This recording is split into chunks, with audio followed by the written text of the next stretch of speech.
And accordingly, based upon his conduct and based upon the record before this court, recognizing the standards that govern this court's sentencing decisions as set forth in State v. Toohill, I hereby sentence Mr. Kohberger as follows. On count 1, burglary, 10 years fixed, 0 years indeterminate. I also impose a fine of $50,000. Count 2, first-degree murder of Madison Mogan. I sentence the defendant to a fixed term of life imprisonment without the possibility of parole, a fine of $50,000, and a civil penalty of $5,000 payable to the family of the victim. On count 3, for first-degree murder of Kaylee Gonsalves, I sentence the defendant to a fixed term of life imprisonment without the possibility of parole, a fine of $50,000, and a civil penalty of $5,000 payable to the victim of the family, or to the family of the victim, pardon me. On count 4, for the first-degree murder of Xana Kernodle, I sentence the defendant to a fixed term of life imprisonment without the possibility of parole, a fine of $50,000, and a civil penalty of $5,000 payable to the family of the victim. On count 5, for the first-degree murder of Ethan Chapin, I sentence the defendant to a fixed term of life imprisonment without the possibility of parole, a fine of $50,000, and a civil penalty of $5,000 payable to the family of the victim. The sentences on counts 1, 2, 3, 4, and 5 shall run consecutively to one another. Restitution will be left open for 60 days. Defendant will be required to submit a DNA sample and a right thumbprint impression to the Department of Corrections and comply with the DNA Database Act. I remand the defendant to the custody of the Idaho State Board of Corrections for to be imprisoned in an appropriate facility in execution of the sentence where he will remain until he dies. Though you have waived your right to appeal, you do have a right to file a notice of appeal, and any such appeal must be filed within 42 days of the date of the written judgment, which will be entered shortly hereafter. Though the appeal, you should be aware, may be deemed a violation of the plea agreement, and so I certainly suggest you discuss that with counsel if that is your desire. I ask the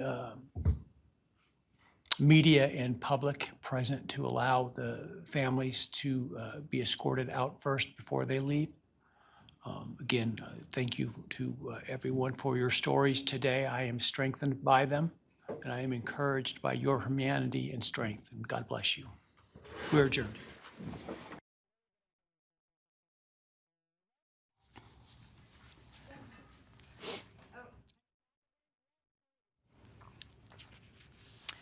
You are pure evil. You are worthless. You pushed all the light out until you became dark. Surviving roommates, the parents of 4 slain Idaho college students, all facing Bryan Kohberger there in court. The statements, emotional, chilling at times, extremely difficult to listen to. And then you heard the judge there with the final statement. Powerful. Also, the judge thanking each person who stepped up to that microphone for the courage to address this convicted killer.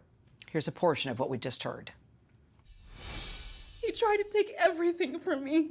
My friends, my safety, my identity, my future. He took their lives, but I will continue trying to be like them, to make them proud. Living is how I honor them. I'll never be able to replace her. I wrote a bunch of stuff. I just don't know what to say right now. I just miss her so much. Today, you've lost control. Today, we are here to prove to the world that you picked the wrong families. The wrong state, the wrong police officers, the wrong community. Bryan Kohberger, who's 30 years old, has already agreed to accept 4 consecutive life sentences as part of a plea deal. That deal will allow him to avoid the death penalty, but there are still so many questions that remain unanswered, including one that has vexed investigators and families since these murders 983 days ago, and that is, What was the motive? Let's bring in our Alex Stone, who's been covering this for us in Boise, Idaho. Also, our ABC contributor and trial attorney, Bryan Buckmeyer. But what was so interesting by what the judge said, and I would love for both of you to respond to this, is that the judge said, let's not ask that question anymore. It gives too much power to this man who brutally murdered 4 young, innocent people. While so many people have been fixated on why he did it, Alex, I thought it was powerful that the judge said that's the one question we need to move on from, because we're never going to get the truth from him anyway. Yeah, there are family members who that's what they want to know, Kira. The Gonsalves family, Kayla Gonsalves' parents especially, they want to know the why. President Trump this week tweeting out that he wants to know the why, or on social media, on Truth Social, saying he wants to know the why, and urging the judge to force Bryan Kohberger to explain why he committed this crime. But the judge saying it doesn't matter, that it would all be a lie anyway. Whatever Kohberger would say, that there would be no justification for what he did, that there is nothing to it, that he would say that would be any semblance of an explanation that would make any sense. And so the judge saying it doesn't matter, that this is about moving on. He said your 15 minutes of fame, Mr. Kohberger, are over at this point. The fame is over, and that he feels like if Bryan Kohberger were to speak, that it would just be adding to what Kohberger wanted, the fame, to be seen, to be known for what he did. So the judge saying no, that is not important any longer, Kira, and that it's time to move on, seeming to somewhat respond, without naming him, to the president, who was making the point this week that he wanted the judge to force it. Legally, the judge could not do that, and the judge saying it does not matter. Brian, just going back and reflecting over the surviving roommate, Dylan Mortensen, that we heard from for the very first time, mothers, fathers, step-parents, siblings. Let's go back to Kaylee's sister, Olivia, where she cut in deep. I think her statement, one of the most powerful, because she looked Bryan Kohberger in the eyes and just ripped every single bit of him apart, tearing him down to nothing. And it's the first time that we actually saw Kohberger flinch just a little bit. I mean, the words that she put forward before she spoke, her father had moved that podium so that he can look him directly in the eye. And while someone from the court staff seemed to reposition that podium ever so slightly, she still had the opportunity. And I think, I'm not trying to read her mind, I think chose to keep that podium at that angle. So she could be very poignant in the way that she spoke to Bryan Kohberger, asking some of those rhetorical questions. And I don't even think they are rhetorical questions. I think she was hoping for them to get answered, even though Bryan Kohberger said he respectfully declined to give a statement. Bringing up some facts that I think we haven't heard about since this case started. Of course, the family members have been briefed on more information than us, but the Gonsalves family clearly very angry, understandably so, respectfully so, and pointed in their questions of Bryan Kohberger, telling him exactly how they felt about his actions. And even to the point that I think her last line being the most powerful, that if Bryan Kohberger didn't sneak into her bedroom, that being Kayla Gonsalves, and murder her in her sleep, that she would have beaten him up. And I'm using a more respectful term, but that she was a fighter. The family was a fighter, and they had a love and devotion for each other that I think we really heard and felt in their words. So apparently we've been able to re-rack Olivia, Kaylee's sister, with the gripping statement that she made looking at Bryan Kohberger. Let's go ahead and take a listen. You're pathetic. You aren't special or deep, not mysterious or exceptional. Don't ever get it twisted again. No one is scared of you today. No one is intimidated by you. No one is impressed by you. No one thinks that you are important.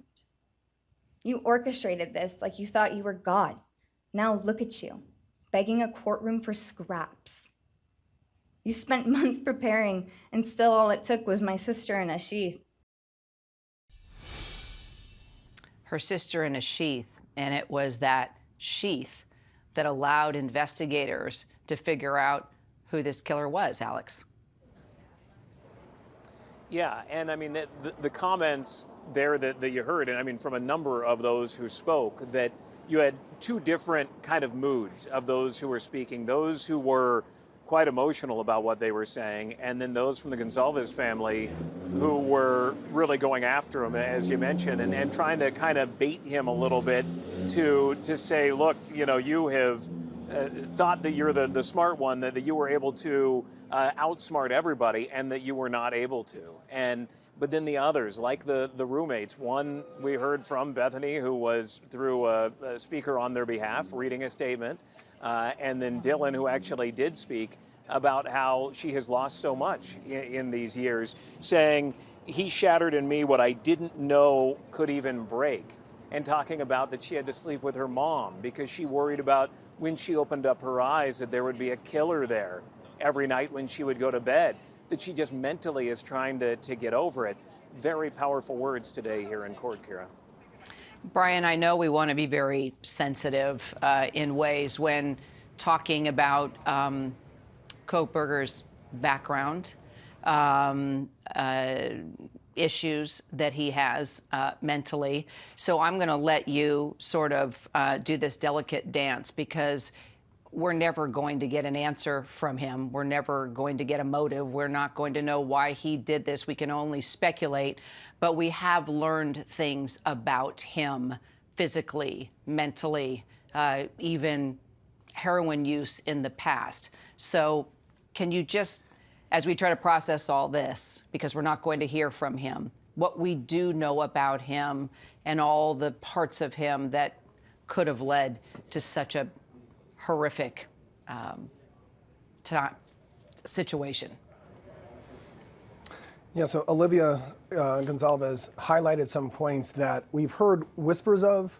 Not sure if it's completely accurate, but we do know that the family, after the gag order was lifted, did receive a briefing from the district attorney's office. So it appears that we may be getting a glimpse into information that we will hopefully hear at the presser coming later today.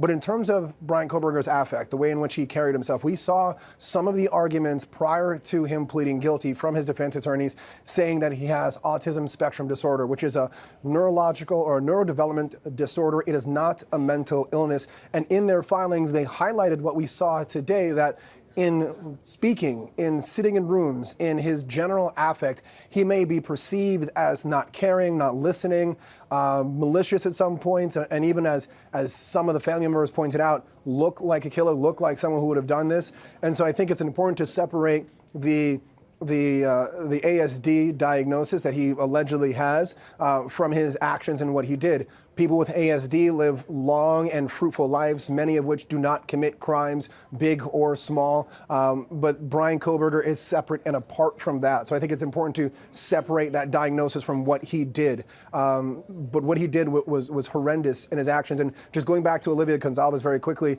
she is the older sister. And I think it's special to highlight that she is the older sister because, like the judge said, a parent should never have to bury their child. But as an older sibling, I think about 5 years older than Kaylee, I imagine that she was there when Kaylee came home. She probably helped with many of the things that a parents do when a child comes home, probably handing diapers to her mother and father as they're changing this new baby, holding this baby and saying, this is my little sister. I'm sure doing things that big sisters do as they grow up. And so I think we heard and saw that anger of, you took my sister away. You took this beautiful thing that was an addition to my family. And I think for many people who understand the loss of a family member like this, whenever someone asks the question, do you have siblings? Do you have children? It will be once again another reminder of what Bryan Kohberger took from them. And I think the judge was right to maybe press pause on asking that question of why, remove that power and that notoriety that he was clearly seeking, and try to move on and heal.